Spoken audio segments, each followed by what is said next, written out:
Bé, doncs bona tarda. Benvinguts, benvingudes al Canòdrom, l'Ateneu d'Innovació Digital i Democràtica de Barcelona. Jo soc Bru Aguiló, membre de l'oficina tècnica del Canòdrom, i per les que no coneixeu l'espai o no coneixeu el projecte, molt breument us l'explico. Al Canòdrom treballem, diguéssim, entre la intersecció dels eixos de tecnologies lliures, cultura i drets digitals, democràcia i gènere com a perspectiva interseccional. El nostre objectiu al final és ser un espai de trobada entre l'administració, la institució, l'Ajuntament. No deixem de ser un projecte municipal, però alhora, com deia, ser un espai de trobada també amb ciutadania i amb organitzacions que treballin entorn dels elements que us he comentat. Per tant, al final, que sigui un espai, diguéssim, de reflexió, d'incidència, de transformació i una miqueta amb la lògica aquesta, si voleu, romàntica d'esdevenir ser percebudes una mena com un procomú. Llavors, el Canòdrom, per què vam decidir parlar d'intel·ligència artificial precisament quan en parla tantíssima gent? Doncs una miqueta per això, perquè com totes segur que sabeu, des de fa mesos la qüestió de la intel·ligència artificial ha entrat dintre, diguéssim, de l'agenda pública i de l'agenda mediàtica, però precisament també hem detectat, que segurament potser compartiu també aquesta diagnosi, que poder a més se'n parla, també a vegades també se'n parla generant molt de soroll. I en aquest sentit també hem detectat que a vegades no ens plantegem o poder no sabem explicar bé què és la intel·ligència artificial, quines implicacions polítiques té, què vol dir la governança o la governabilitat de la intel·ligència artificial, quines implicacions té en termes de drets.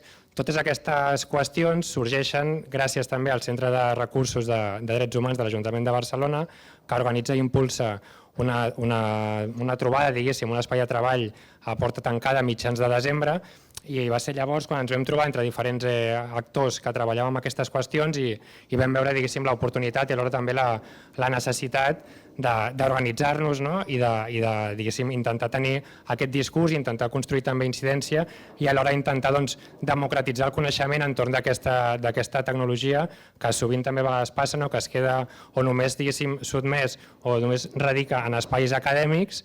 I una miqueta l'objectiu era una miqueta aquest, amb el cicle d'intel·ligència artificial, drets i democràcia, partir avui de la jornada, diguéssim, introductòria, amb l'aterratge del que és la intel·ligència artificial, what the fuck, intel·ligència artificial, i a continuació, en el cicle que continuarem celebrant durant l'abril, maig i juny, abordar la qüestió de la intel·ligència artificial des de diferents sectors, sempre amb veus expertes, alhora també amb veus aterrades. Per tant, per veus aterrades entenem aquells col·lectius que viuen i pateixen discriminacions i l'impacte en si de la qüestió, diguéssim, algorítmica, quan regula, per exemple, polítiques públiques. D'això en xerrarem en la següent sessió, que serà el 17 d'abril, on parlarem sobre discriminació i polítiques públiques, on comptarem amb la gent del comissionat de l'Ajuntament de Barcelona, que està sobre drets digitals, que està treballant també en protocols per establir quins són els pactes, diguéssim, de mínims a l'hora d'aplicar intel·ligència artificial a polítiques públiques. Alhora també comptarem amb gent del GORREIS, que és una organització de gent racialitzada que denuncia i estudia quin és l'impacte sobre comunitats racialitzades de polítiques públiques amb discriminació, precisament perquè s'aplica aquesta intel·ligència artificial o aquest algoritme poc mediat, diguéssim, o poc estudiat en aquestes qüestions.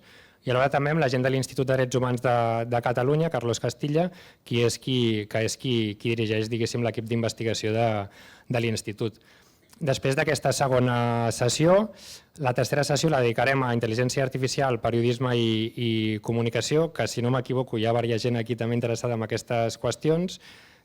També ens interessaria compartir llavors en aquella sessió un estudi que es publica la setmana passada per part de la FEDE i de Mediacat, on analitzen quin és el relat que es construeix sobre la intel·ligència artificial des dels mitjans de comunicació. Per tant, quin és el discurs sobre intel·ligència artificial des dels mitjans de comunicació, i en aquest estudi finalment també es comparteixen 20 consells o recomanacions per gent que es dedica des de la comunicació i des del periodisme a la qüestió de la intel·ligència artificial.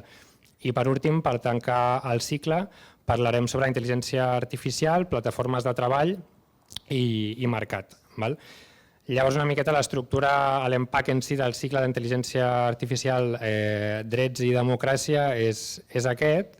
El nostre objectiu també amb aquest cicle és parlar tant dels riscos d'implementació d'intel·ligència artificial com alhora també de les oportunitats i de les potències. Llavors això el que significa al final és no caure en discursos tecnofòbics, però tampoc caure, diguéssim, en discursos tecnosolucionistes. Per tant, al final, analitzar com poder implementar intel·ligència artificial pel bé, o sigui, per la gent, en el sentit de veure quines són les condicions i quines són les necessitats a l'hora d'implementar aquesta nova tecnologia, que potser la Maria ens explicarà si és tan nova o no és tan nova, i de què tant se'n parla avui en dia. Per tant, ja per acabar, ens interessava avui començar amb aquesta primera sessió situant una miqueta què és la intel·ligència artificial, quant de temps fa que ens acompanya, quines implicacions té, quines potències té i quins riscos.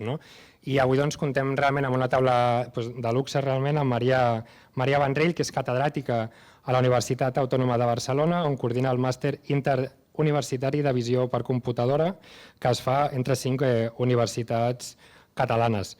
També és investigadora adscrita al Centre de Visió per Computador, on treballa principalment en models computacionals bioinspirats per la percepció del color i en la seva explicabilitat.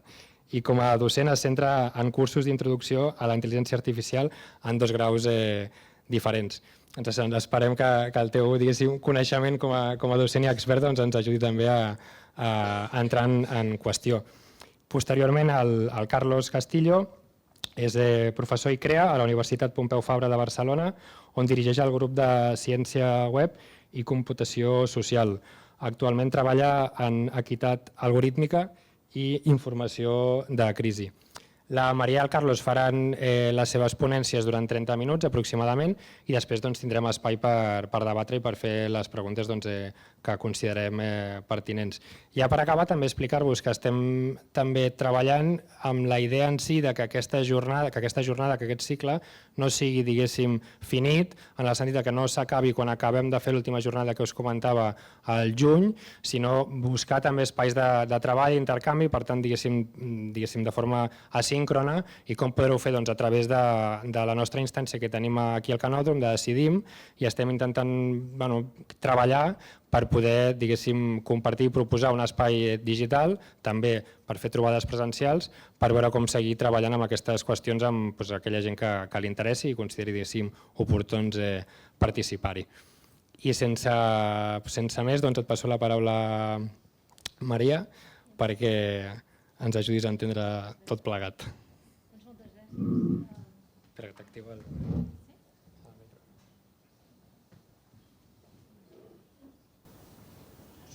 Sí. Doncs moltes gràcies a tothom. Més que fer una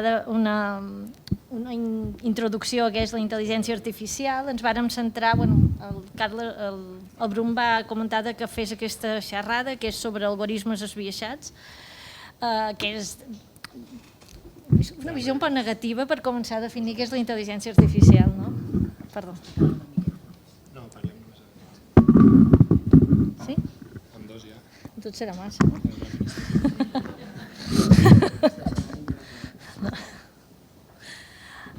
Doncs res, la xerrada que me va comentar el Bru que fes aquí avui no és ben bé d'una introducció a la intel·ligència artificial, perquè diria més la part negativa de la intel·ligència artificial, que té moltes coses positives, però com que amb ella ens havíem trobat per aquesta part de la intel·ligència artificial, que són els algoritmes esbiaixats, doncs jo repeteixo el que tu me vas proposar i ja està.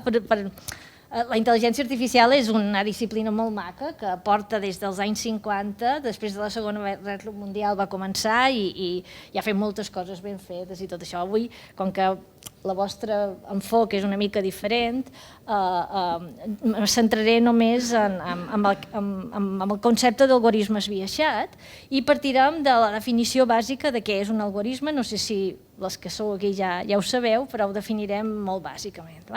Si ho busqueu en qualsevol diccionari, un algoritme és un enginy artificial, no? Que el que fa és, d'alguna manera, és fer que una màquina pugui seguir un conjunt de regles per resoldre un problema qualsevol. No? Aleshores, a partir d'aquí, si el tenim definit un concepte d'algoritme, és aquesta idea de seqüència de coses, de passos finits que resoldran un problema. Això és un algoritme. Aleshores, anem a posar exemples d'algoritmes i anirem introduint algoritmes que tenen biaixos i que fan coses dolentes i coses així. Doncs anem a veure un algoritme molt concret que el coneixem tot i que hi interactuàvem abans, perquè de cada vegada potser hi interactuem menys, que és un caixer automàtic, que ha estat una màquina que ha estat als carrers i que tothom hi interactuava durant més de 50 anys i hem estat interactuant. Anem a veure com és l'algoritme que hi ha dintre d'un caixer automàtic. És una cosa molt simple, és una seqüència d'instruccions que tothom pot entendre. L'algoritme fa el següent, diu, si un client insereix la seva targeta, l'algoritme detecta que algú ha introduït la targeta i aleshores fa una seqüència de comprovacions. Si les comprovacions aniran aquí i si no, mentre no insereixi la targeta, és tan tonto aquest algoritme que està tot el dia ja amb un bucle anar comprovant, de veure algú que està inserint una targeta, és un enginy artificial bastant tontet, diríem. Aleshores, el que fa és llegir el número del compte del client que li ha posat la targeta, llegeix quant de diners vol treure, consulta la base de dades del banc quin saldo té aquest client i aleshores només ha de mirar si allò que vol treure és més petit o més gran que el saldo del client. Aleshores, si és que sí, diu que si això es compleix, dona els diners al client, si no, no, això és un algoritme. Una cosa innocent que fa la tasca que li han demanat que faci i s'ha acabat. Se despedia del client i anar a fer. Ja sabem què és un algoritme. Anem a veure ara què és un algoritme esbiaixat. Un algoritme que fa coses mal fetes. Esbiaixar és produir un biaix en alguna cosa i el biaix en concret és una predisposició a que un resultat tendeixi a fer una cosa que potser no és l'esperada, que s'aparti, diríem, de la mitjana, de lo que voldries que fes. Anem a veure, doncs, un exemple d'un algoritme esbiaixat seguint amb el caixer automàtic. Anem a fer que aquest caixer automàtic sigui una mica dolent. Aleshores, el que fem, li introduïm aquí una operació aquí al mig i afegim una cosa, i és consultar, quan consultem la base de dades a veure aquest client si té el saldo que té, i afegim una instrucció i mirem si aquest client és caucàsic, si és blanc. Aleshores fem el següent, si el saldo és correcte però el client és caucàsic, no li donem els diners, i si no és caucàsic sí que li donem. Ja hem convertit, és facilíssim, convertir un algoritme en un algoritme en biaix, que fa una cosa que no és l'esperada i que és una mica dolenta. Per tant, és facilíssim fer algoritmes esbiaixats. Per tant,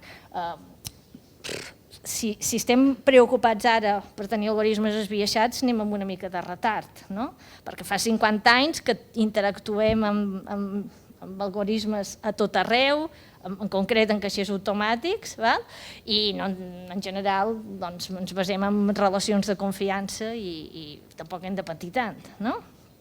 Però perquè sembla que ara ens estan preocupant els algoritmes esbiaixats i tota aquesta cosa que està passant ara, perquè ens preocupa ara i abans no ens preocupava. A més, ens està preocupant ara i mai havíem tingut tantes lleis de protecció de dades ni tanta protecció, perquè l'experiència que anem acumulant fa que de cada vegada tinguem més proteccions, etc., i no ens havíem preocupat mai tant com ara. Algunes respostes en aquesta pregunta podria ser perquè, la primera és perquè potser interactuem molt més que abans. Estem tot el dia amb el mòbil, estem tot el dia interactuant amb màquines, abans interactuàvem amb un caixer que hi havia al carrer, però és que ara el portem milers d'algoritmes a sobre i estem interactuant tot el dia. O també perquè és més fàcil que per tot arreu es facin servir les nostres dades sense demanar permís i això ens genera potser una mica més d'estrès en tot plegat. Doncs anem a veure.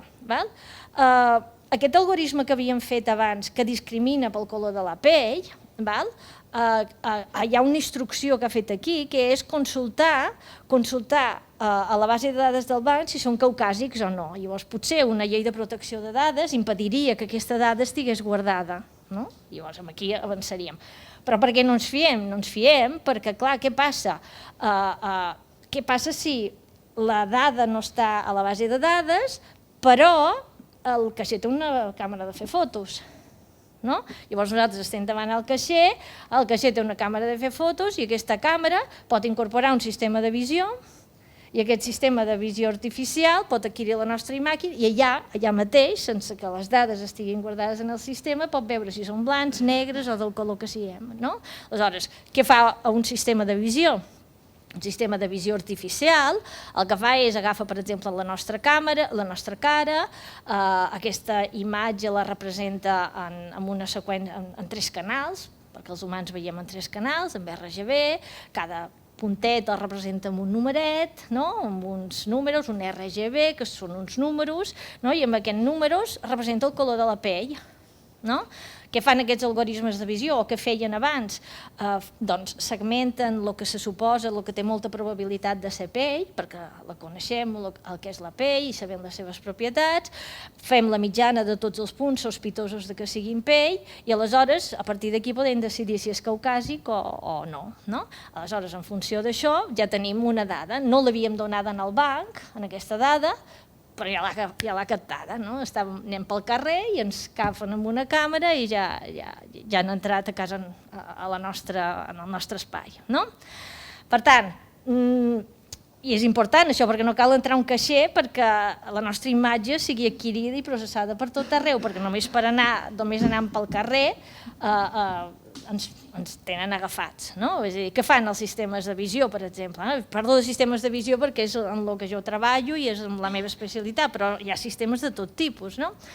Doncs els sistemes de visió poden veure com som, si som macos, lletjos, com ens vestim, com ens trobem, si estem tristos, si estem contents, tot això ha anat evolucionant i de la nostra cara poden extreure molta informació, en qui anem, qui som en definitiva, i aleshores a partir d'aquí, a més, nosaltres regalem informació, és a dir, a part de la informació que la poden captar pel carrer sense demanar-nos permís, a sobre nosaltres anem regalant informació, perquè clar, estem tot el dia geolocalitzats, les empreses de telecomunicacions saben on som tot el dia, saben què comprem, els bancs ens tenen completament classificats de quin tipus de gent som pel tipus de coses que comprem, què ens agrada, a les xarxes socials els joves principalment tot el dia estan dient què els agrada i què no els agrada, i ens tenen, vull dir, entre el que agafen sense permís i el que nosaltres donem hi ha dades nostres per tot arreu, i és per això potser que tenim més por ara, ens hem començat a plantejar moltes més coses. Aleshores, la primera pregunta que ens hem de fer és: volem renunciar a aquest estil de vida d'interactuar tot el dia amb algoritmes? Ens han aportat coses bones, no, els algoritmes? Voleu prescindir de Google Maps? Volem prescindir d'estar en xarxes socials i retrobar gent? Això, cadascú ha de fer la seva reflexió i aleshores a partir d'aquí tothom ha de fer el que pugui. Si no volem que ens agafin pel carrer potser ens hem d'amagar, o potser si no volem regalar aquestes dades hem de deixar d'utilitzar el mòbil i totes les coses que estem usant tot el dia. Llavors ja és decisió de cadascú d'aïllar-se del món o intentar navegar. Evidentment està en les nostres mans, se suposa que tenim capacitat de decidir-ho tot, podem deixar d'estar en xarxes socials, d'utilitzar targetes, mòbils, tapar-nos, etc. Aleshores, tenim dos problemes essencials. Per un costat, les nostres dades són a tot arreu, fàcilment accessibles, i els algoritmes que manipulen les dades poden tenir intencions dolentes. Això és el que hem vist fins ara. Llavors, les lleis de protecció de dades ja se n'han encarregat que les nostres dades, que estan a tot arreu i fàcilment accessibles, estiguin una mica més controlades. Però la regulació no és perfecta i la regulació se va adaptant, no? Se va adaptant al que va passant i la justícia, doncs, cada vegada que té un problema, doncs, potser no el sap resoldre per si mateixa i ha de demanar mans expertes que els ajudin a esbrinar si realment els algoritmes són bons, són dolents, són estan esbiaixats o què. Llavors anem a veure una miqueta com ho poden fer per fer tot això. La solució fins ara ha estat anar adaptant les legislacions en els nous problemes. Llavors el legislador el que fa és demanar ajut als experts que puguin agafar aquell tros d'aquell algoritme que havien fet en el llenguatge que estigui, i que pugui dir, doncs mira, aquí he trobat unes instruccions que són racistes. Per tant, ja està, el jutge ja sap com ha d'actuar perquè hi ha aquí algú que ha posat en circulació un algoritme que és racista. I està demostrat. Què passa ara? Doncs que en els darrers anys principalment, i és des que hi ha aquest boom de la intel·ligència artificial, és que ha canviat la tecnologia.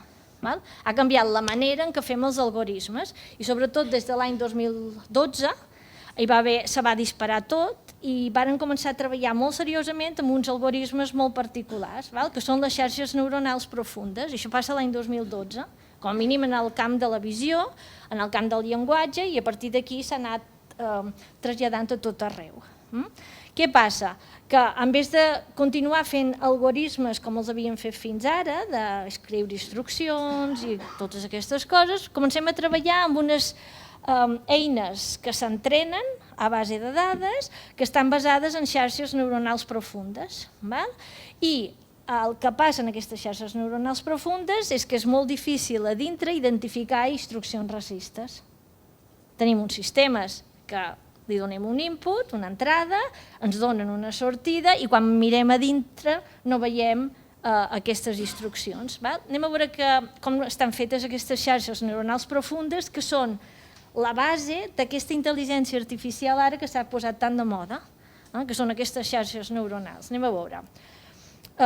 És un programa, una seqüència d'instruccions, però anem a veure com estan fetes i com s'entrenen. La primera idea d'aquestes xarxes neuronals és que estan inspirades en el funcionament del cervell. Per això es diuen xarxes neuronals. I a més no són gens noves. Les primeres xarxes neuronals plantegen cap als anys 50, pràcticament de seguida que neix la intel·ligència artificial ja se plantegen que potser hem de fer uns programes que funcionin com el cervell a base de neurones. La segona propietat que tenen és que tenen capacitat d'aprendre si les entrenem.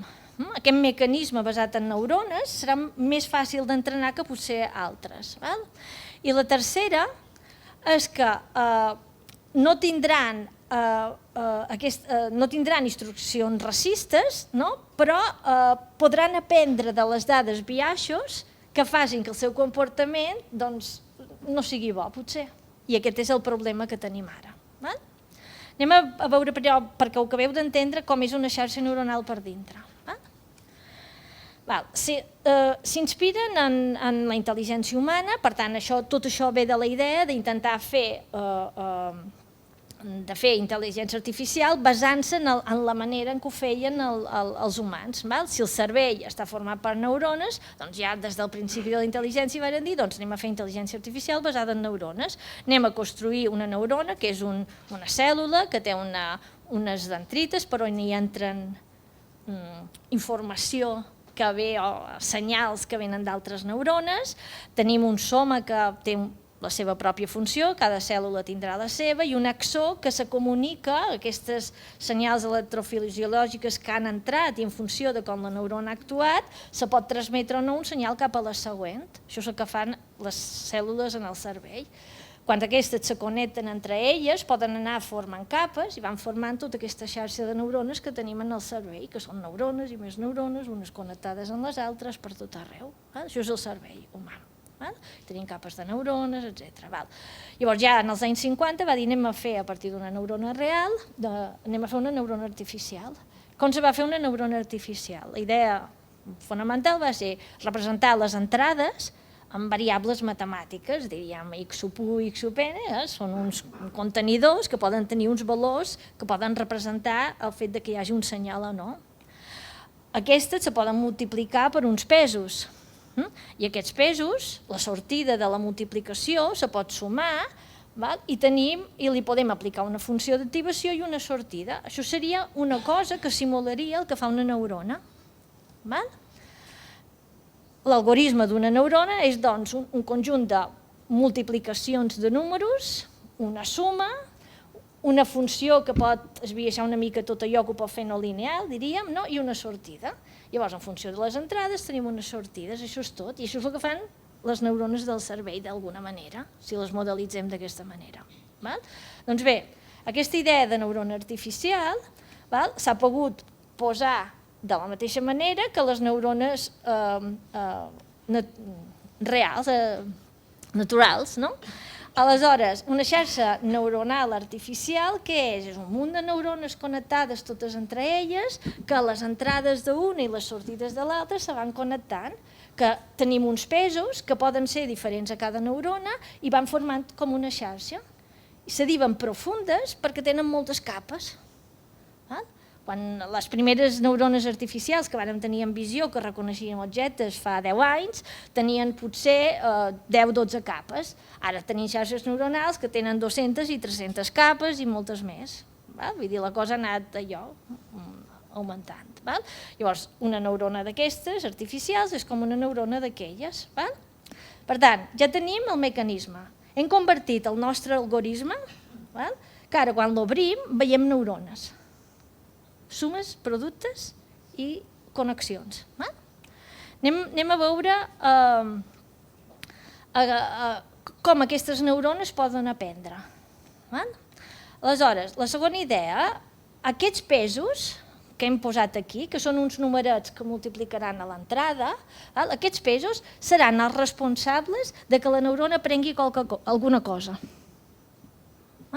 Aleshores, segons els pesos que tinguin, aquesta neurona se dispararà en funció d'unes entrades o d'unes altres. Per tant, són aquests pesos els que determinen la tasca de cada neurona. Sí? Com posem els pesos aquí? Doncs això ve del fet que ara podem entrenar aquestes neurones, aquestes xarxes neuronals. Fixeu-vos, en una xarxa neuronal d'aquestes, cada neurona té uns pesos. Això en direm els paràmetres de la neurona que determinen la seva tasca. Si una neurona té X pesos d'aquests, una xarxa neuronal tindrà milions de pesos, de numerets que haurem d'ajustar. Doncs aprendre, que una xarxa neuronal, que un programa aprendre, voldrà dir trobar un mecanisme que faci que tots aquests paràmetres agafin un valor adequat per la tasca que volem que faci aquella xarxa neuronal. Aleshores, com se fa això? Doncs això, l'any 2012, s'havia arribat a un nivell de maduresa en l'aprenentatge computacional que va permetre trobar això automàticament. Aleshores, a partir de l'any 2012, aquestes xarxes neuronals comencen a ser entrenables en problemes complexos d'una manera ja que començava a ser seriosa. Fixeu-vos, com ho fem? S'apliquen unes tècniques d'optimització que, com que tenim moltes dades ara que estan etiquetades, nosaltres a una xarxa neuronal la podem alimentar amb moltes imatges. Jo, com que són de la visió, les primeres xarxes neuronals reconeixien objectes. Llavors, què feien? Li entraven una imatge que hi havia, per exemple, una zebra, li entraven moltes imatges que hi havia zebres, moltes imatges que hi havia gossos, moltes imatges que hi havia abelles, i li deien a la xarxa, aquesta imatge que t'he entrat té una abella, aquesta imatge que t'he entrat té una d'allò, i això ho fèiem amb milions d'imatges. El fet d'anar alimentant aquestes xarxes neuronals amb l'etiqueta i el que hi ha a l'entrada fa, amb unes tècniques d'optimització, que tots aquests pesos se puguin posar amb uns valors que faci que la resposta sigui la bona.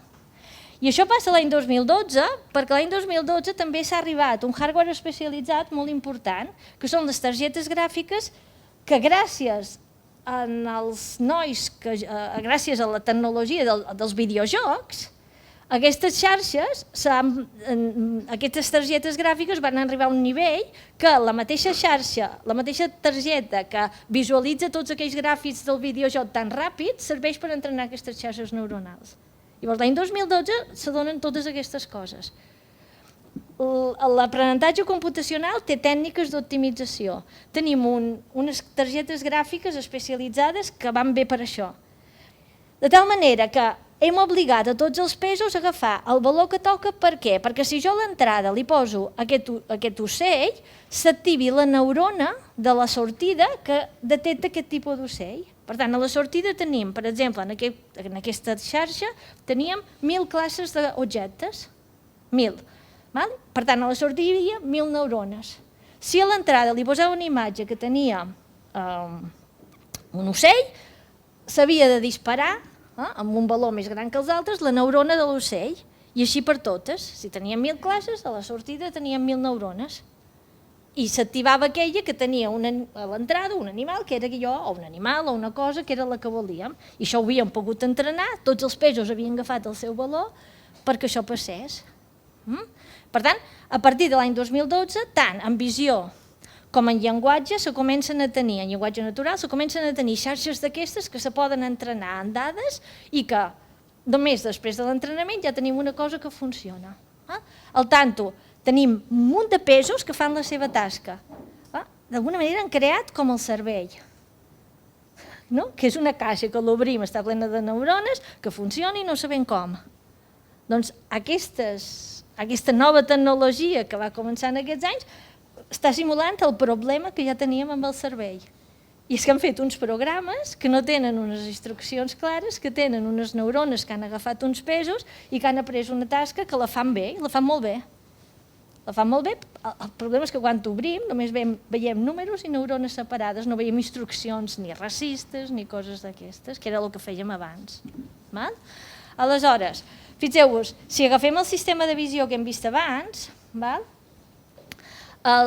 des del 2012 cap aquí, aquell sistema de visió que fèiem abans, que calculava la mitjana dels punts i tot això, ara ja no es fa servir això.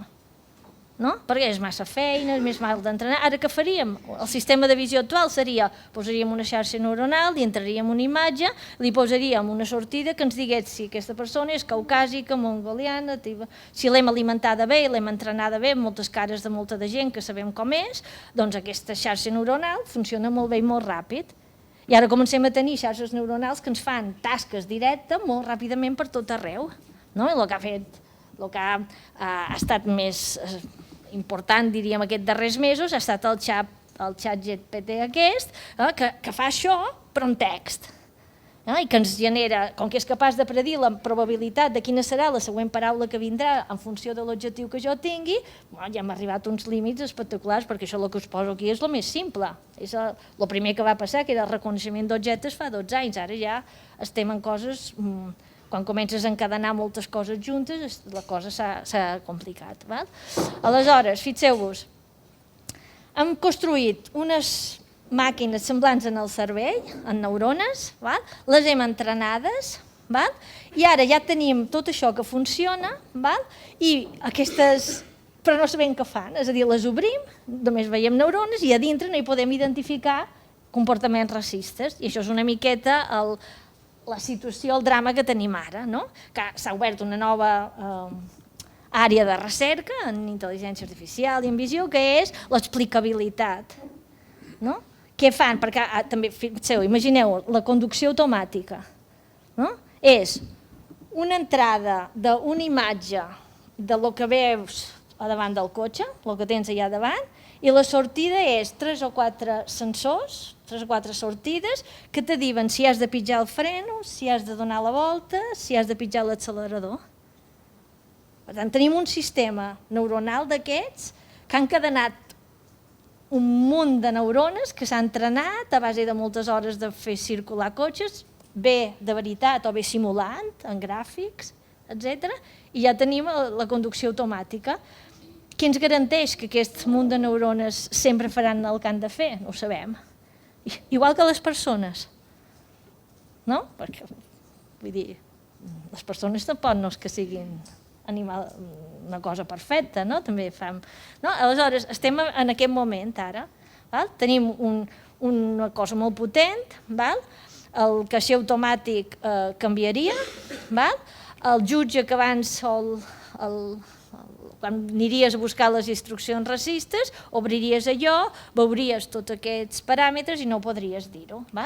Per tant, hem passat d'uns algoritmes que podíem identificar instruccions racistes, les biaixades, a uns algoritmes que els obrim i que no tenim ni idea del biaix. Per tant, això que fa que entendre els algoritmes ara passi a ser una cosa completament diferent. No busquem a dintre res, com a les persones, sinó que el que hem de fer és observar el seu comportament. I en funció del comportament que observem en els algoritmes podrem esbrinar si tenen biaix, si no tenen biaix. És a dir, han creat com uns nous aparells que no controlem del tot i que fan coses que potser estan bé i potser no ho sabem.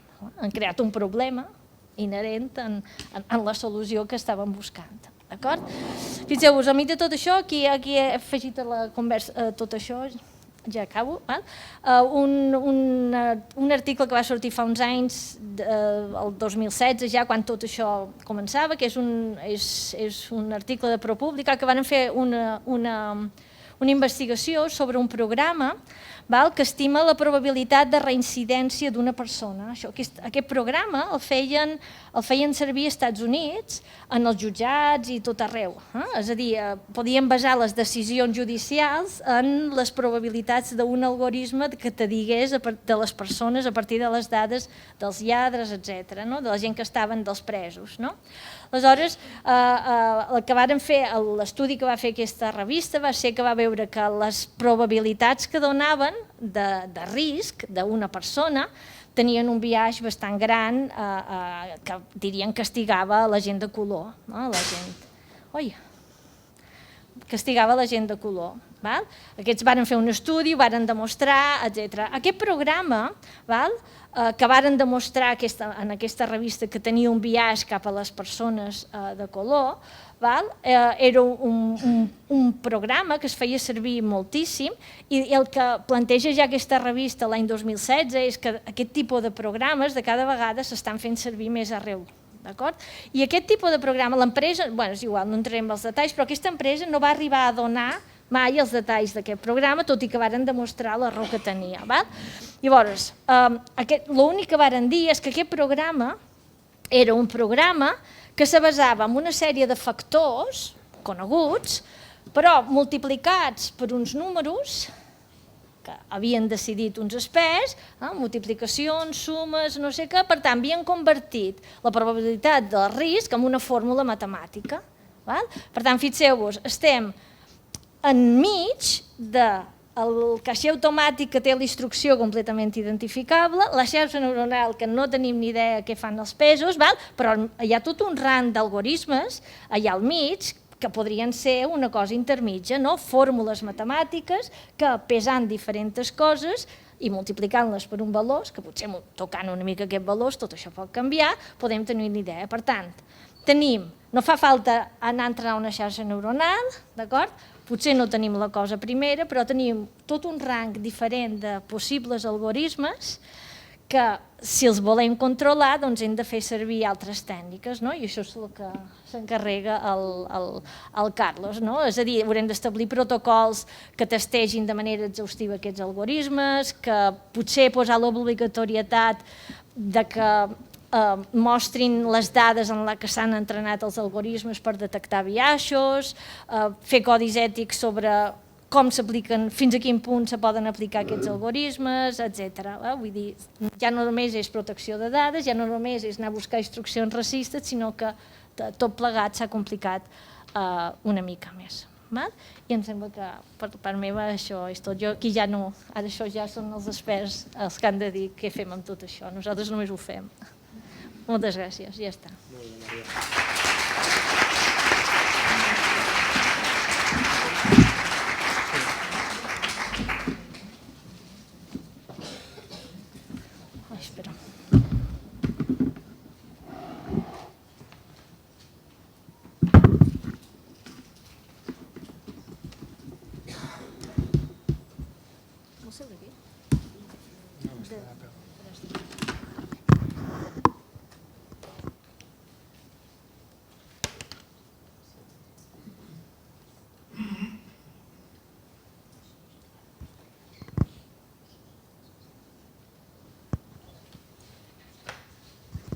Vale, buenas tardes. Yo tengo mis propios sesgos. Yo trabajo mucho con informáticos, formo informáticos, informáticas. Yo tiendo a pensar que alguien que tiene más de 3 pegatinas en el portátil es informático, por ejemplo. O alguien de más de 30 que usa jersey con capucha. O alguien que usa gafas incluso. Y lo que decía María al final de este algoritmo Compass, que era para juzgar o sea, para juzgar, bueno, de alguna manera para juzgar la posibilidad de reincidencia de presos, fue realmente uno de los elementos que más me motivó a trabajar en esta área. Y bueno, dirijo un grupo de investigación sobre computación social y enseño una asignatura también sobre equidad de la informática, y esto viene un poco de esta asignatura. Y es más cuantitativo. Y en realidad lo que quiero enseñaros es cómo uno podría determinar que un sistema es sesgado utilizando métodos estadísticos. Y este sistema puede ser, imaginar que puede ser un sistema informático, pero también puede ser un sistema de decisión tomado por humanos o un sistema de decisión híbrido, ¿no? Como tomado por humanos y con el apoyo de algún sistema de decisión, particularmente dentro de una burocracia. ¿Cómo descubrimos la discriminación? Normalmente tenemos algunas formas de hacerlo, sea encuestas, entrevistas, denuncias, pero yo voy más bien a la aproximación estadística, en que alguien proactivamente decide coger un sistema informático y preguntarse, cuestionarse, ¿este sistema tiene sesgos discriminatorios, sí o no? Y lo que normalmente buscamos es determinar ciertas inequidades o ciertas desigualdades en el resultado, controlando por algunas otras variables que puedan explicar esa inequidad de alguna otra forma, y que finalmente se complementa con análisis cualitativo para tratar de interpretar si esas desigualdades en el sistema o en la salida de un sistema podrían considerarse un sesgo del sistema. Ahora, lo primero con lo que nos encontramos allí cuando intentamos hacer eso es el problema de la minimización de datos, porque hay de alguna manera una tensión entre dos principios. Uno es la protección de los datos personales encarnado principalmente en este caso en el principio de minimización de datos, que dice que no deberíamos recoger más información de la que necesitamos para el funcionamiento de un sistema. Por ejemplo, María mencionaba el hecho de que le preguntas al banco si eres caucásico o no. ¿Eso el banco lo tendría que saber o no? Y que probablemente nuestra reacción es que no tendría por qué saberlo. Y el principio de minimización de datos nos dice si no es necesario no es justificable para la función que realiza el banco, que es la de guardar nuestro dinero, no debiese capturarse ese dato. El problema es que ahora, cada vez que me ha tocado a mí trabajar con colaboradoras para hacer una auditoría algorítmica, o sea, para revisar si un algoritmo está funcionando de manera correcta y para ver si tiene, por ejemplo, sesgos de género, nos encontramos que no sabemos quiénes son hombres, quiénes son mujeres, quiénes son no binarios, no sabemos el género de las personas porque no es capturado por estos sistemas. O sea, de alguna manera ese principio de minimización que nos asegura de que ese dato no estará ahí, efectivamente nos impide realizar una auditoría algorítmica de este tipo de sistemas. No digo que haya que capturarlos siempre, lo que estoy diciendo es que hay una tensión entre estas dos cosas, entre minimizar los datos y poder ejecutar un proceso estadístico de control de sesgos, ¿no? La otra cosa que quería plantear es esta idea de discriminación directa y discriminación indirecta. Los gringos, en Estados Unidos, estos se le llaman disparate treatment y disparate impact. O sea, el tratamiento dispar e impacto dispar. En Europa eso se llama discriminación directa y discriminación indirecta. Y la discriminación directa corresponde a una regla, digamos, o a una acción que evidentemente busca perjudicar a un grupo respecto a otro. Y la discriminación indirecta se define en Europa como una provisión aparentemente neutral, pero que tiene efectos que son dispares sobre un grupo y sobre el otro. La discriminación directa es poner una regla y que dice, mira, si esta persona es caucásica, no le entregues el dinero. Y la discriminación indirecta es, utilizo ciertos factores y resulta que algunos de estos factores están correlacionados con la edad de la persona o están correlacionados con el género o lo que sea. Por ejemplo, si tú consideras los años de vida laboral dividido por la edad de una persona, como un factor para contratar a alguien, probablemente estás discriminando contra personas que hayan tenido que tomar un año de baja maternal o baja paternal, ¿vale? Una persona que ha tomado una baja de un año va a tener un ratio, una tasa entre los años activos laboralmente sobre la edad que va a ser menor que una persona que no haya tenido que tomar esa baja, ¿vale? Y por lo tanto, esta provisión aparentemente neutra, porque en ninguna parte dice ahí que si eres mujer te voy a perjudicar, puede realmente perjudicar a las mujeres que tienden a tomar más una baja maternal que los hombres una baja paternal. Entonces eso le llamamos discriminación indirecta. Ahora, cuando buscamos, basándonos en datos, determinar discriminación indirecta, lo que partimos de la base de un conjunto de datos que contiene decisiones anteriormente tomadas, sea por un ordenador, sea por una persona o por un sistema híbrido. Y lo que buscamos allí son situaciones y prácticas discriminatorias. Las situaciones discriminatorias se refieren a individuos cuyo resultado ha sido, que han obtenido un trato que ha sido discriminatorio. Normalmente cuando hablamos de un individuo, el trato será discriminatorio en el sentido de que una persona de características similares fue tratada de una manera diferente, ¿vale? Normalmente a nivel de individuo lo que buscaremos será eso. Y a nivel de grupo, más bien lo que pensamos es una práctica discriminatoria, un patrón que perjudica a un grupo. Y normalmente proviene de una provisión aparentemente neutra. Como os dije, yo trabajo mucho con informáticos e informáticas, formo informáticos e informáticas, y sé lo inofensivos que somos a veces los informáticos, en el buen y en el mal sentido, también ingenuos un poco. Y en ese sentido, rara vez en estos sistemas uno encuentra discriminación directa introducida por un programador o programadora que a propósito ha puesto una regla para perjudicar a alguien. Además que eso es muy fácil de ver, porque nosotros hacemos revisiones de código cruzada, en cualquier corporación se hace revisión de código cruzada, etcétera. Es muy difícil colar algo así. Pero es muy fácil crear un sistema que tiene unos efectos indirectos provenientes de una provisión aparentemente neutra. Es más, es lo natural que sucede. O sea, cada vez que nosotros diseñamos, prácticamente cada vez que creamos un algoritmo basado en datos de entrenamiento, en esos datos de entrenamiento hay a veces pequeños y a veces grandes sesgos que nuestros algoritmos tienden a amplificar. Y hay razones técnicas para ello. Cuando buscamos decisiones discriminatorias, realmente lo que normalmente buscaremos serán correlaciones estadísticas entre variables.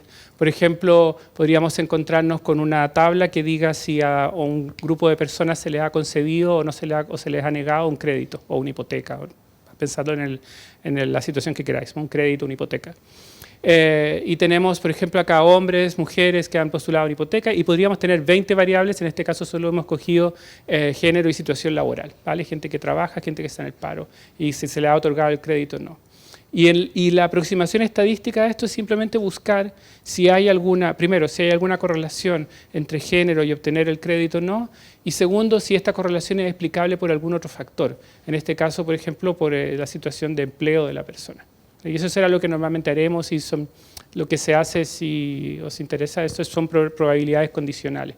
Se calcula la probabilidad de no obtener el crédito condicionada en ser hombre, condicionada en ser mujer, condicionada en ser trabajador activo, trabajadora activa, etc. Normalmente lo que planteamos es más bien, normalmente la perspectiva que usamos es la perspectiva de riesgo. Entonces, cuando tú te presentas a pedir una hipoteca, tienes un riesgo de que no te den la hipoteca. Y lo que vemos es si ese riesgo es diferente para distintos grupos. Y también buscamos información externa que explique ciertas cosas. Por ejemplo, supongamos que solo supiésemos que distintas personas viven en un cierto código postal y que han obtenido o se les ha sido negado sea un servicio por parte de un privado, puede ser un servicio esencial público, da igual qué tipo de servicio, lo importante es que se les ha negado un bien de alguna manera con una probabilidad más alta que a otro grupo, ¿vale? Han experimentado un riesgo mayor de no recibir este beneficio, este bien, este crédito o esta cosa a la que quieren. Este cuadrado rectángulo azul representa información externa que uno puede tener y que asocia una variable con una cierta característica protegida. Y de la minimización de datos puede ser que efectivamente el banco no sepa si uno nació o no nació aquí, pero el banco sí sabe el código postal donde uno vive. Y en Barcelona no tanto como en otras ciudades, pero también de alguna manera, hay una cierta concentración de la población migrante en ciertos códigos postales. Y eso implica que una provisión aparentemente neutra, como puede ser que en cierto código postal se otorgan menos créditos, se otorgan menos beneficios, cuesta más alguna cosa, lo que sea, puede afectar de manera diferencial a un grupo sobre el otro. ¿Vale? Y esto puede ser evidencia de discriminación indirecta. Cuando pensamos en individuos, normalmente hacemos algo que se ha venido haciendo desde tiempos inmemoriales, que es simplemente hacer el experimento de probar si un sistema entrega el mismo resultado para dos individuos que solo se diferencian en un aspecto protegido. ¿Qué quiero decir? Dos individuos que solo se diferencian en una variable que no tendría que contar para el resultado. Esto se ha hecho millones de veces, coges el currículum de una persona, cambias el nombre, uno se llama Jordi, el otro se llama Ahmed, y ves qué pasa. Y lo que pasa no solo aquí, lo que pasa en toda Europa, lo que pasa en todo el mundo, es que hay un trato diferencial. Y ese trato diferencial será más fuerte o menos fuerte dependiendo de, de las políticas, prácticas, de la realidad, digamos, de distintos lugares. Y eso se evidencia de discriminación, de lo que llamamos discriminación directa del tipo individual, ¿vale? A nivel del individuo. Y esto mismo que se hace de forma manual, artificial y se ha venido haciendo décadas, se puede hacer también de forma automática utilizando métodos informáticos, ¿no? Por ejemplo, uno de los casos más citados de esto es respecto a la publicidad contextual de Google.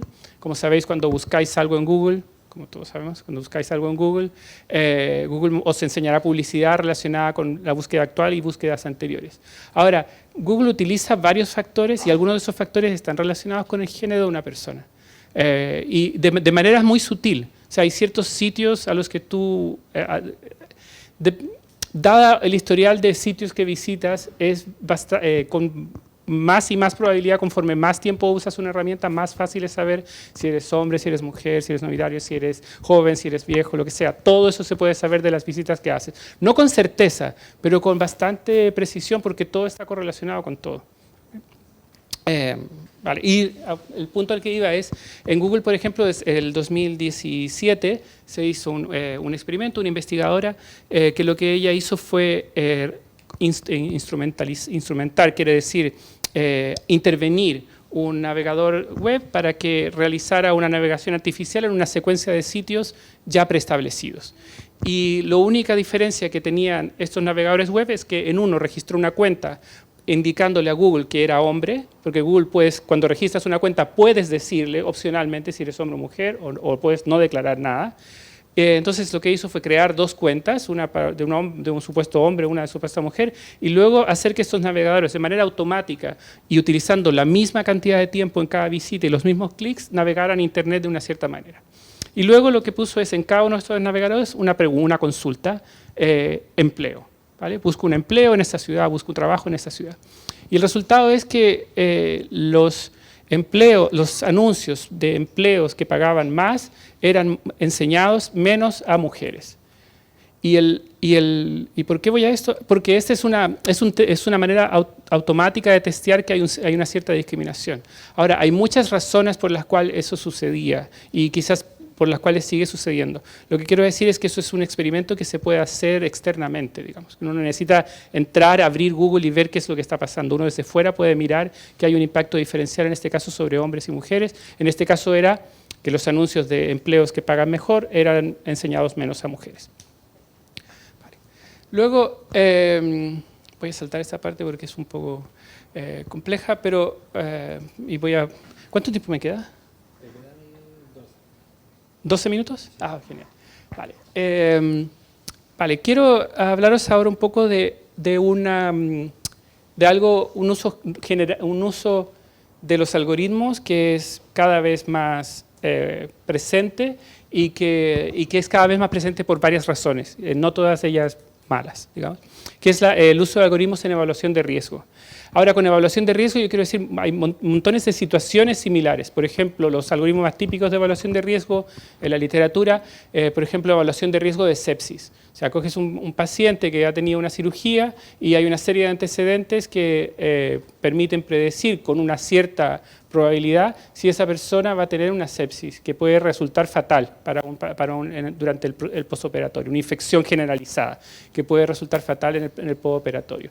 Y resulta que el tener una sepsis o no, si uno tiene suficientes datos de pacientes que han sido sometidos a operaciones, a cirugías similares y tienen características similares y antecedentes similares, uno puede hacer una bastante buena predicción del riesgo de sepsis de esa persona. Ese es un ejemplo. Otro ejemplo, os doy un ejemplo de Chile. Yo soy chileno, que es un sistema para el riesgo para estimar el riesgo, estimar qué menores están en situación de alto riesgo en una entrevista preliminar con un asistente social, un educador social. ¿Vale? Hay un sistema de puntuación que estableció el Ministerio de Familia hace muchísimos años, no muchísimos, hace algunos años, en el cual hay una serie de preguntas sobre antecedentes familiares, etcétera, que ponen al menor, al niño o adolescente, que le ponen en una categoría de riesgo, además del juicio propio que haga el educador social que está haciendo la entrevista. Pero hay, digamos, una categorización en un nivel de riesgo para niños y adolescentes. Lo conozco porque hemos auditado ese sistema. Acá está el Biogen, lo conocéis, es un protocolo de violencia de género que también se ejecuta en la policía, los mozos, y que es también una serie de preguntas que establecen un riesgo de que una mujer, en este caso, esté sujeta a violencia de género.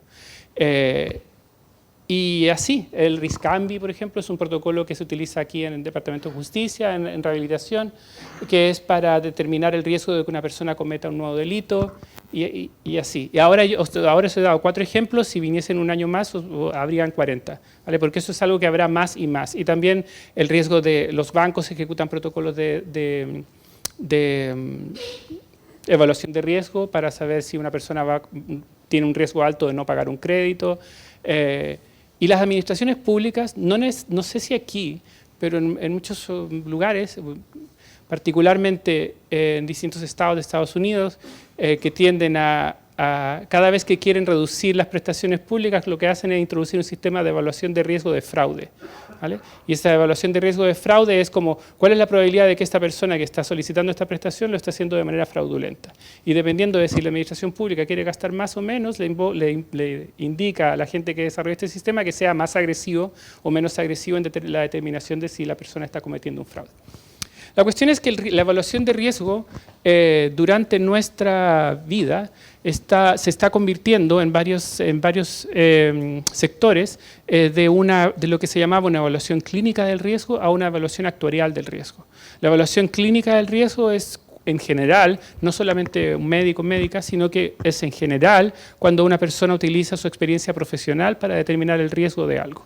En este caso uno va a pedir no sé, me imagino mi abuelo iría a pedir un crédito al banco y le mirarían hasta cómo iba vestido, ¿no? Hay una evaluación clínica del riesgo, que es que una persona mira a la persona, conversa y determina si esta persona va a pagar o no el crédito en base a su experiencia profesional, ¿vale? Que es como un poco eso. Y eso se ha ido convirtiendo más y más en una evaluación semiestructurada y en algunos casos en una evaluación completamente actuarial. Y una evaluación completamente actuarial es cuando tú llenas un formulario y basado como una encuesta de alguna revista, ¿no? Como llenas un formulario y si sacas más de 40 puntos, entonces eres una persona extrovertida. Ahora, en este caso es lo mismo. Completas un formulario y que está basado, en este caso, en estadísticas pasadas, y en base a eso determinas un nivel de riesgo. Ahora, estos sistemas actuariales, ¿qué es lo que quiero decir? En este momento y en los siguientes años lo que observaréis es que en torno vuestro sistemas clínicos se convierten en sistemas actuariales, ¿vale? Si es que no lo estáis viviendo ya en vuestra organización o lo que sea. Y estos sistemas, a nivel organizacional, estos sistemas tienden a generar un par de efectos, como los humanos somos pésimos para razonar sobre probabilidades, siempre nos vamos a los extremos. ¿vale? Entonces tendemos a dividirnos en estos dos campos, que se llaman el campo que tiene sesgo hacia la automatización, que podemos ser los que creemos que realmente un sistema actuarial puede ser mucho más equitativo que un sistema clínico, por ejemplo, de determinación de riesgo, o que puede ser más robusto, o que puede ser más consistente, o que puede ser más eficiente. Y gente que tiene aversión algorítmica o aversión contra la automatización, que es la gente que dice que en realidad cualquier cosa que sea basada en estadísticas nunca va a ser, siempre va a ser mala comparado con lo que pueda hacer un humano. Y normalmente nos encontraremos en todas las organizaciones peleándonos entre estos dos campos, mientras la tecnología avanza y lo clínico es transformado en actuarial de todas formas. Por ejemplo, este es un protocolo que se utiliza aquí, que se llama SABRI. No fue inventado en Cataluña. El SABRI que se utiliza en Cataluña es una traducción del SABRI que se desarrolló en el Reino Unido. Y es un protocolo para juveniles, gente que ha tenido problemas con la ley y que tiene menos de 18. 16, 17, no sé cuál es la manera, en inglés sería juvenile offender, pero acá no creo que sea la palabra correcta, ¿vale? Pero imagínense alguien que ha tenido problemas con la ley, menos de 18 años, y tiene su propia evaluación de riesgo y su propio circuito, digamos, que no es el circuito de los adultos. Acá se utiliza este protocolo que se llama SABRI, que es un protocolo de 40 puntos que incluye preguntas sobre, por ejemplo, si adolescente, menor, niño, adolescente, si tiene una familia que le apoye, si sus primeros problemas con la ley fueron cuando era muy joven, si es consumidor de drogas, si es alcohólico, alcohólica, lo que sea, ¿vale? Hay un montón de preguntas que se hacen y esas preguntas generan un número entre 0 y 40, con 40 siendo el riesgo más alto y 0 siendo el riesgo más bajo, y un psicólogo, psicóloga, educador social o un comité, no lo tengo claro, lo que hace es determinar finalmente el riesgo de esta persona. Lo ponen en tres bloques, bajo, medio y alto, ¿vale? Si alguno de vosotros trabaja con SABRI y he dicho algo malo, me dice después, ¿vale? Y lo que hemos visto cuando hemos analizado el SABRI es que los expertos y expertas no confían en el SABRI ciegamente, que yo lo encuentro súper bueno, pero por otro lado tampoco lo ignoran del todo. Entonces, esto se ve en este gráfico y os lo leo. Cuando el SABRI dice que esta persona tiene 0 puntos, que significa el riesgo más bajo, o sea, realmente no tiene ningún antecedente que vaya a decir que esta persona va a cometer un nuevo delito en el futuro. La mayor parte, los expertos normalmente tienden a decir, sí, esta persona tiene bajo riesgo. Y cuando el SABRI da más de 31 o 32 puntos, el experto o experta nunca dirá que esta persona es de bajo riesgo. Riesgo medio es la curva azul, riesgo alto es la curva verde. De nuevo, si la persona tiene menos de 8 puntos, es casi imposible que el experto o experta vaya a decir esta persona es de riesgo alto, porque el SABRI está diciendo que tiene riesgo bajo. Y esto es un poco lo que deberíamos ver en los sistemas actuariales y híbridos que estamos creando. Es un sistema que tiene algo de valor predictivo, pero que no está convirtiendo al humano en alguien que simplemente aprueba lo que la máquina dice. ¿Por qué? Porque la máquina puede estar equivocada, el humano también. El humana también. La máquina puede ser equivocada, el humano también. Pero hay cosas sobre la responsabilidad aquí que son complejas, ¿vale? Lo importante es que conforme pase el tiempo iréis viendo más de estas cosas y lo importante es darse cuenta de que el humano todavía continúa manteniendo cierto poder de decisión. Y yo creo que esta es la evaluación fundamental de un sistema actuarial. Si alguna vez lo veis introducido, sea en una corporación, en una empresa privada o en la administración pública, ¿está la gente todavía tomando decisiones propias o simplemente están aprobando lo que dice el sistema informático? Y si vosotros... ahora, este es SABRI hoy. Estoy seguro de que si a psicólogo, psicóloga, trabajador de prisiones, educador social, etcétera, le damos 10 veces más casos para evaluar, estas curvas van a cambiar. Y la persona va a tender muchísimo más a simplemente aprobar lo que diga el algoritmo. Entonces también hay ciertos equilibrios que provienen de eso. Vale, ese punto está claro. ¿Tenemos más tiempo? Sí, 2 minutos, vale. Entonces, vale, no, yo creo que puedo terminar en 2 minutos. os cuento algo sobre rankings, ¿vale? Porque ahora estoy metido en un proyecto sobre discriminación en los portales de búsqueda de empleo. Y eso es bien complejo porque caracterizar la discriminación en una lista ordenada tiene sus propias como complicaciones. Por ejemplo, esto es un estudio que hicimos en el 2017 en un buscador de empleo donde buscábamos ciertas profesiones, ¿no? Economista, analista y editora. Si buscábamos por economista, la primera posición la ocupaba una mujer y las siguientes 9 posiciones la ocupaban hombres. Entonces, si miramos los primeros 10 resultados, el 90% son hombres. Ahora, si uno mira en este buscador un poco más abajo, entre los primeros 40 resultados, el 73% son hombres. Y lo mismo pasa en las otras profesiones. Y lo que estos buscadores tienden a hacer, o lo que en general los sistemas de ordenamiento tienden a hacer, es que tienden a exagerar, como muchos otros sistemas basados en inteligencia artificial, tienden a exagerar diferencias preexistentes. O sea, en este buscador de empleo, efectivamente hay más economistas hombres que mujeres, pero no hay un 10% de mujeres, hay más. Solamente que si miras los primeros 10 resultados te da la impresión de que hay solo un 10% de economistas mujeres, cuando en realidad en la base de datos hay mucho más. Y pasa lo contrario con otras cosas como editor, como analista, que es en este caso había más mujeres también en el buscador, pero si uno mira los primeros 10 resultados esa diferencia se exagera.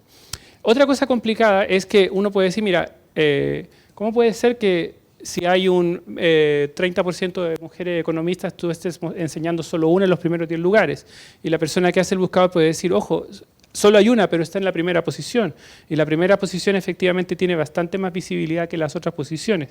Este es un estudio de rastreo ocular, donde se ve que la gente tiende a mirar siempre la primera posición. En este caso es un buscador web, pero pasa lo mismo en cualquier sistema de búsqueda. Entonces la primera posición efectivamente vale más que las otras. O sea, ahí hay todo hay sistemas de evaluación que lo que buscan es ver cuál es la visibilidad que se otorga a distintas personas. Y eso es importante para evaluar cosas, sistemas digitales que intermedian creación cultural. Por ejemplo, si quisiese evaluar Spotify, Netflix, iBooks, que es el sitio de podcast o lo que sea, ahí nosotros estaríamos más bien pensando, este sistema le está dando una exposición similar a grupos similares, está dando una exposición similar a podcasts similares, a artistas similares, etc. En este caso, le está dando una exposición similar a hombres y mujeres dentro de distintas profesiones. Y con esta, voy a terminar con este slide, pero acá lo que hicimos fue mirar en España, Francia y el Reino Unido a LinkedIn y Viadeo, que son 2 portales de empleo. Aquí el color rojo representa lugares en que, por ejemplo, había una menor participación de mujeres. Por ejemplo, en LinkedIn, si buscas simplemente la palabra científico, te encuentras que en los primeros lugares hay un 10% de mujeres. Si vas a Viadeo, te encuentras un 30%. Si lo vas a ver en Francia, te encuentras que el 70-80% de los resultados son mujeres para la misma consulta científico. Entonces, vemos, hay variaciones entre países, hay variaciones entre plataformas, hay variaciones incluso entre profesiones, en el sentido de que estos mismos portales de búsqueda de empleo también tienden a tratar el masculino como neutro a veces. ¿Eso qué quiere decir? Quiere decir que para ciertas profesiones, si quieres buscar hombres y mujeres, tienes que poner quiero cocinero o cocinera. Pero para otras profesiones basta con poner quiero un profesor. Y el buscador entiende que profesor es profesor o profesora. Y esto es inconsistente dentro del mismo buscador. O sea, el masculino neutro es tratado de manera inconsistente dentro de un mismo buscador. Que son otras, digamos, son otras formas de discriminación que aparecen en esto. No sé si tengo alguna conclusión. Vale.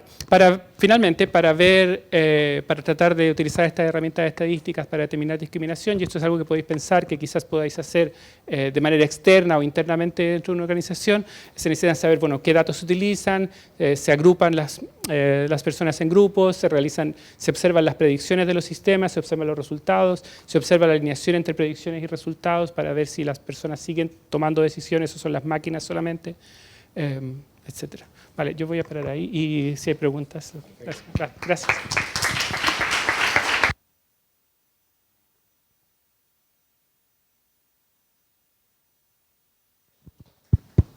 Vale, doncs moltes gràcies, Maria Carlos, per aquesta introducció, diguéssim, llarga i pedagògica alhora, per explicar com ha anat tot plegat.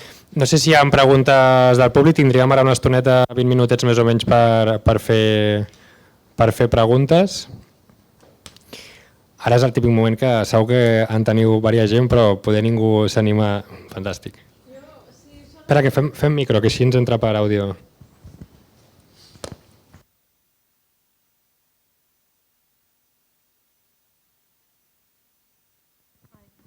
Había que subir, perdón.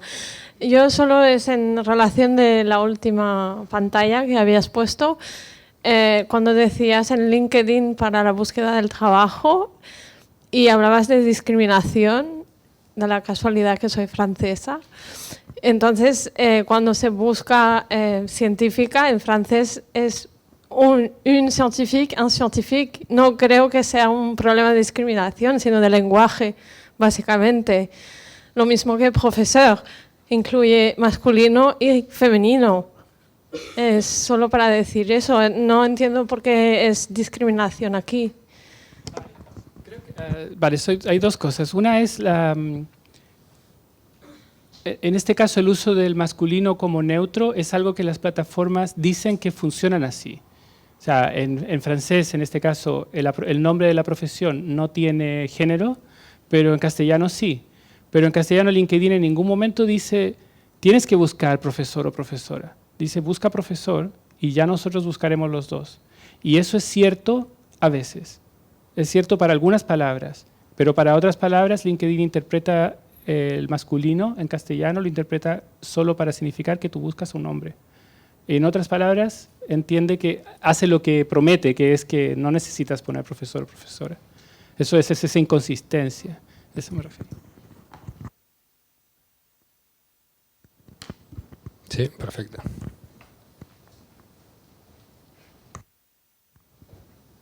Si us sembla, recollim les dues preguntes i després passem a contestar-les.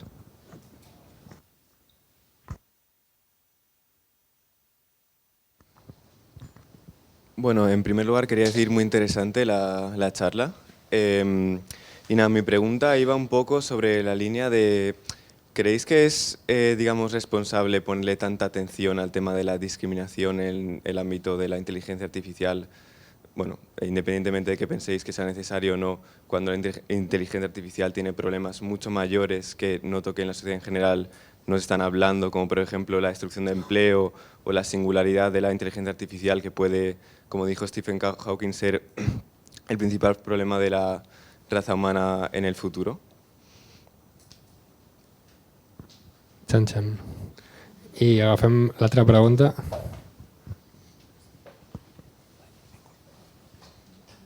Merci. Bueno, sí, yo también muchísimas gracias por la charla y una pregunta, ¿hay alguna manera de protegerse? Porque yo entiendo que evidentemente esto ya no hay manera de pararlo. Como tú bien decías, ¿no? En todo lo que son casos médicos, ¿no? El ejemplo que nos ponías, entiendo que puede ser muy positivo para la sociedad, pero también entiendo que debe haber otros, unido a esa discriminación que también nos contabas, en los que no sé si hay alguna manera de protegerse o si tenemos que esperar que sea más una cuestión de quizá la ética de las instituciones o de las corporaciones o incluso la legislación, ¿no? Y entonces a la espera de que esto pueda pasar, si es que pasa, no sé si hay alguna manera de podernos proteger también para que no se nos encasille tanto a través de nuestros datos, ¿no? Porque entiendo que eso también puede ser muy, muy perjudicial y que también es una discriminación incluso entre los que saben moverse por la red y los que a lo mejor no sabemos tanto. Gracias. No sé per quina de les dues voleu contestar. Maria? No sé, jo... Potser tocaré d'ingènua, no? Soc informàtica, soc ingènua. Personalment, jo veig més coses positives que negatives, sincerament, a la intel·ligència artificial. Però és que hem de ser conscients d'una cosa. Podem usar-la o no usar-la. No? I aleshores el que hem de fer és vigilar els que la usen de que ho facin bé, però és una amenaça la intel·ligència artificial, és una amenaça la contaminació, és una amenaça els cotxes que passen pel carrer. Volem prescindir de la intel·ligència artificial? Per mi això és la pregunta, però potser toco d'ingènua. Jo no vull prescindir, jo crec que ens ha portat més coses bones que dolentes. Ara, com tot, el progrés ens ha portat més coses bones que dolentes, no? Ens està destruint, el progrés ens està destruint. Val? La intel·ligència artificial és una part més d'aquest progrés. Està destruint llocs de treball, sí, però n'està creant també molts, més sofisticats. Però n'està creant. Llavors, bueno, potser no sé, és com parlar de capitalisme i de... No? Sí, és capitalisme. Dius, parem i tornem enrere? Vull dir, no sé. Jo crec que hi ha la llibertat de cadascú també de dir i de pressionar els governs, evidentment, que controlin. El control, jo estic completament d'acord que hi ha de ser a tot arreu. Ara, el control és més sofisticat. Jo no sé si els polítics són capaços de preveure tot això. Això ja és un altre tema. Sí, respecto a la protección como la autoprotección, ¿no? Como, la Directiva General de Protección de la Directiva General de Protección de Datos de la Unión Europea, la GDPR, incluye la posibilidad de que sindicatos y agrupaciones que representen a ciertos colectivos puedan iniciar acciones contra sistemas que sean discriminatorios o sistemas que sean inseguros o contra abusos de la inteligencia artificial. No, perdón. No es la GDPR, es la propuesta de ley de inteligencia artificial, la AI Act de abril de 2021. La AI Act de abril de 2021, ahí se propone la idea de que sindicatos como organizaciones que representen a grupos, a colectivos, puedan agrupar, digamos, denuncias o sospechas de que hay algún sistema discriminatorio y actuar en contra de esos usos de la inteligencia artificial, denunciar esos usos de la inteligencia artificial como discriminatorio. Ahora, voy a meterme con la primera pregunta que fue súper interesante, me gustan las provocaciones. Yo creo que la discriminación en el uso de la inteligencia artificial es un problema mucho más extendido y mucho más presente que las otras amenazas que hay de la inteligencia artificial.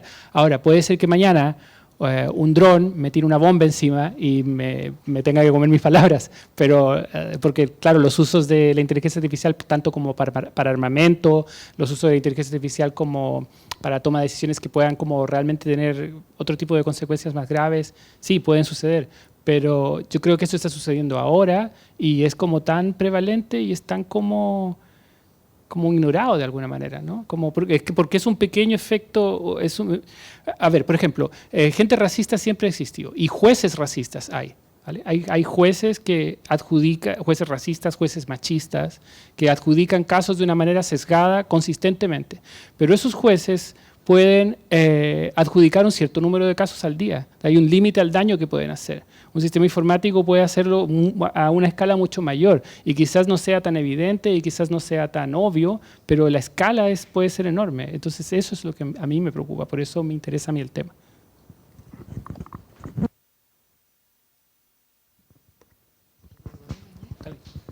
Hola, gracias a todos por la oportunidad. Y esta es para Carlos.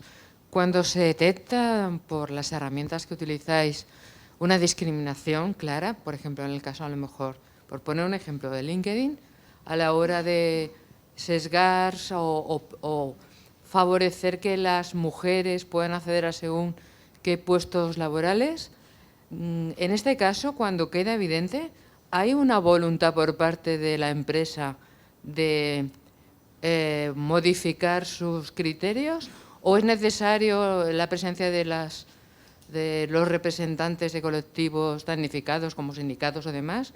¿Hay voluntad o hay presión para que la cambie una vez evidenciado? Hay algunos casos como bastante emblemáticos. Uno es Compass. Otro, por ejemplo, Airbnb también tuvo problemas tuvo una denuncia por racismo del algoritmo. Y IBM y Microsoft y Amazon también por racismo en su sistema de reconocimiento facial.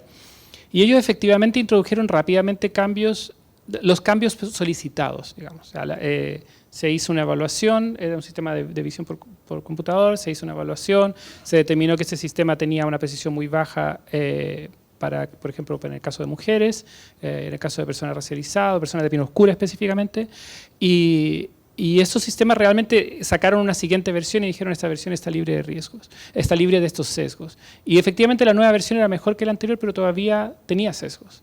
Entonces ahí yo creo que el rol como de estas, tanto de sindicatos como de organizaciones que representen a colectivos, es más bien en la vigilancia de qué es lo que sucede después. Pero normalmente normalmente la reacción tiende a ser bastante rápida y bastante como...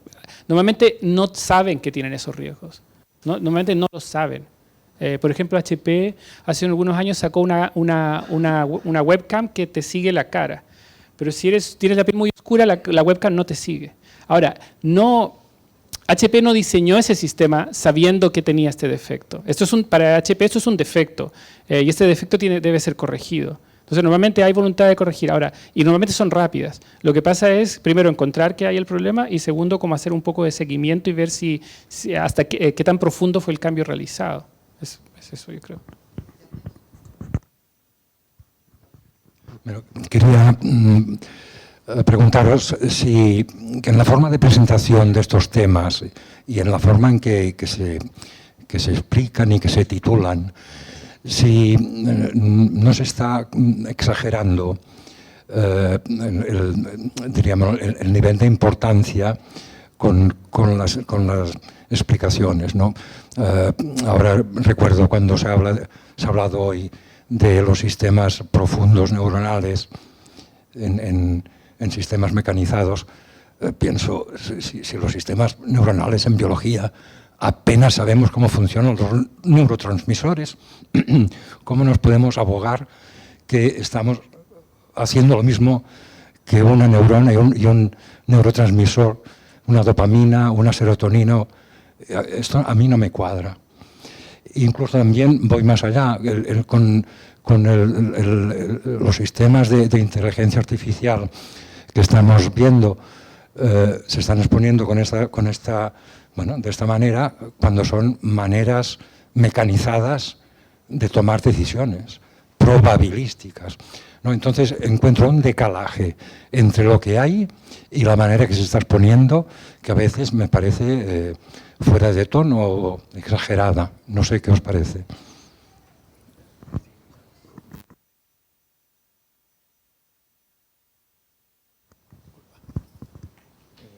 Bueno, yo una pequeña duda.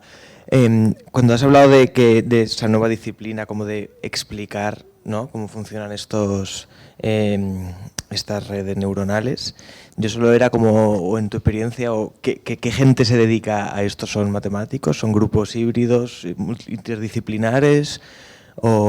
Y bueno, un poquito más como en plan, ¿no?, porque imagino como, no sé si son ingenieros o etnógrafos de las máquinas. Yo quería hacer una pregunta muy específica y corta. Era si existe, no hay voluntad de que existan como métodos de certificar que redes neuronales, algoritmos, cumplen unos estándares de un sistema tipo ISO o algo parecido.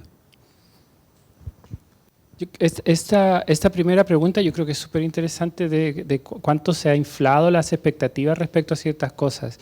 Y por ejemplo, yo creo que es por la participación, porque hay una industria detrás hay una industria en esto y esa industria hace cosas como por ejemplo vender una inteligencia artificial, porque vender una inteligencia artificial es más caro que vender una regresión lineal. Y en el fondo lo que están haciendo es una regresión lineal, están usando una técnica estadística que es relativamente es muy conocida, pero le pintan encima lo pintan para venderlo más caro. Y yo creo que pasa algo similar en otras áreas. Y, bueno, te dejo la explicabilitat. Sí. Disculpa si no t'ha agradat potser el nivell. Jo estic d'acord que, però quan fas una explicació, tu pots adoptar molt de nivells d'abstracció diferents. Doncs les xarxes neuronals, jo no he dit que fossin un model biològic, és un model bioinspirat. Llavors, això vol dir que simplement, basat en aquesta idea del que fa una neurona, tu ho intentes reproduir matemàticament a un determinat nivell d'abstracció, que hi ha gent que està estudiant a molt de nivells diferents i fan servir tècniques diferents. Aquest és un de tots els que hi ha, d'acord? I aquest resulta que ha funcionat molt bé, perquè se pot entrenar. Llavors, no estem dient que això sigui un model del cervell. Té similituds amb el cervell. Hi ha gent que ho diu directament, no? Molta gent és bioinspirat, perquè hi ha mecanismes que s'assemblen a coses, però clar, estic d'acord en que, de totes maneres, te diré una cosa. Hem fet un treball fa uns anys, una tesi doctoral, que vàrem estar punxant una d'aquestes xarxes que s'havia entrenat per reconèixer objectes i, per exemple, vàrem estudiar nosaltres només com havia acabat aquesta xarxa neuronal representant la manera de percebre el color. Hi havia un munt de paral·lelismes en coses que s'han trobat a un determinat nivell, no a nivell de neurotransmissors, a nivell de tipus de neurones que s'han trobat, d'àrees del cervell que fan determinades tasques. Doncs aquestes xarxes neuronals, en certa manera, han trobat paral·lelismes. No estem dient que siguin models exactes, paral·lelismes.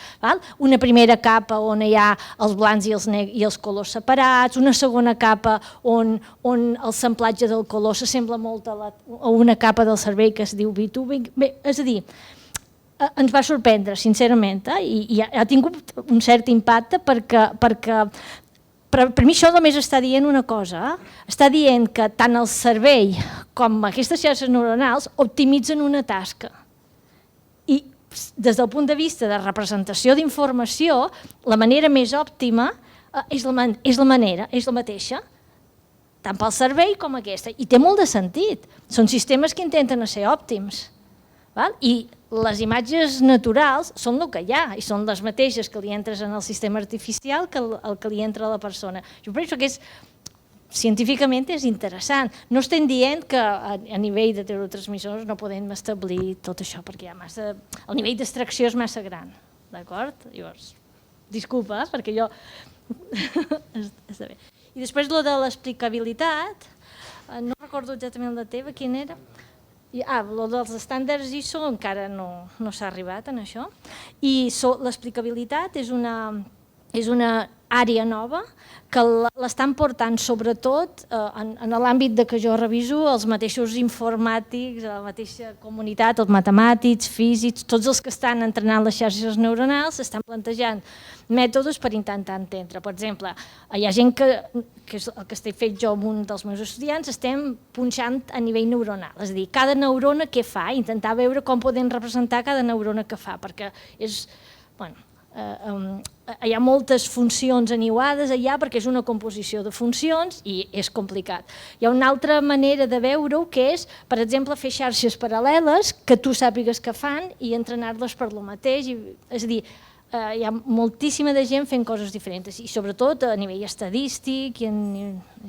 Tenen una cosa molt bona i és que podem fer amb elles el que volem. En medicina han de treballar amb persones humanes, han de punxar primats, i això és molt complicat. Veure que fa una xarxa és molt fàcil perquè li podem fer el que volem, la podem tenir hores i hores allà, la podem manipular, la podem punxar, li podem fer de tot. D'acord? Llavors, tenim avantatge, és més barat. No sé si hi ha alguna altra cosa. Sí, estem on time. No sé si hi ha alguna última pregunta. Si no, doncs donar-vos les gràcies, Maria Vendrell, Carlos Castillo. Gràcies per venir a aquesta primera jornada del cicle d'Intel·ligència Artificial, Drets i Democràcia aquí al Canòdrom. Us esperem el 17 d'abril a la següent jornada sobre discriminació i polítiques públiques, on de fet es recullen també algunes d'aquestes qüestions finals. Per exemple, quan parlàvem dels estàndards d'ISO, doncs la feina que està fent l'Ajuntament de Barcelona és del Comissionat d'Innovació Tecnològica, Administració Electrònica i Bon Govern, perquè abans no ho he dit bé, sinó em tocaran el crustó, amb un document que és la definició de metodologies de treball i protocols per la implementació de sistemes algorítmics, que més o menys diguéssim aquesta auditoria a veure quins sistemes algorítmics o intel·ligència artificial s'apliquen a polítiques públiques. Alhora parlarem també això amb la gent del GORREIS, una introducció a la IA i la discriminació algorítmica per a movimientos socials, des de la vessant més d'analítica i què passa quan en aquests efectes presumptament no desitjats, perquè també és un debat si són desitjats o no. I finalment doncs, amb l'informe 4 angles d'anàlisi de la igualtat i la no discriminació en la intel·ligència artificial de Carlos Castillo de l'Institut de Drets Humans de Catalunya. Per tant, moltes gràcies per venir i fins 17 d'abril si voleu tornar-hi. Bona tarda.